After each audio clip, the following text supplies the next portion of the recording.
Mode of nutrition है वो है एब्जॉर्प्शन। 1 अप्रैल 2026 से बलूचिस्तान के अंदर तमाम तर स्कूल्स वापस खोलने का फैसला किया गया है। हुकूमत बलूचिस्तान के मुताबिक 1 अप्रैल से स्कूल बलूचिस्तान भर के अंदर खोले जाएंगे, जो कि हफ्ते के 5 रोज़ होंगे, जबकि हफ्ता और इतवार बलूचिस्तान भर के अंदर छुट्टी होगी, जिसके बायस फ्यूल सेविंग के जो मेजर्स हैं वो कामयाब हो पाए। वज़ीर आला बलूचिस्तान के मुताबिक इस वक्त बलूचिस्तान में 3200 स्कूल्स वापस खोले गए हैं, जिनसे तालीमी बहरान को कम किया जा सकता है। लेकिन जो रेशो है इस वक्त वो 59% है आउट ऑफ स्कूल चिल्ड्रंस का। रेशो के मुताबिक ये तादाद 29 लाख से 35 लाख तक बनती है। ये वो बच्चे हैं जो इस वक्त आउट ऑफ स्कूल्स हैं। हम अब जब स्कूल खुलेंगे मज़ीद नए स्कूल बनेंगे, और वो स्कूल जो अरसा दराज से बंद हैं, अगर वो बन पाते हैं तो बलूचिस्तान के अंदर ये एक नया तालीमी चेंज ज़रूर बन सकता है। ताहम तालीमी माहिरीन के मुताबिक इस वक्त जो बंद स्कूल हैं उन्हें सबसे पहले खोलने की ज़रूरत है, और जो school out of school childrens हैं उनकी जो बड़ी वजूहात वो बताते हैं। उनके मुताबिक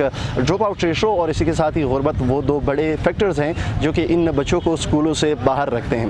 हुकूमत के मुताबिक हम इस पर काम कर रहे हैं, और बहुत जल्द ही बलूचिस्तान भर के अंदर ये जो बड़ा रेशो है जो कि पाकिस्तान के तमाम सूबों से ज़ायद है, इनको स्कूल में लाएंगे और इन्हें तालीम के ज़ेवर से आरास्ता करेंगे, जो कि डेवलपमेंट का सबसे बड़ा ज़रिया समझा जाता है।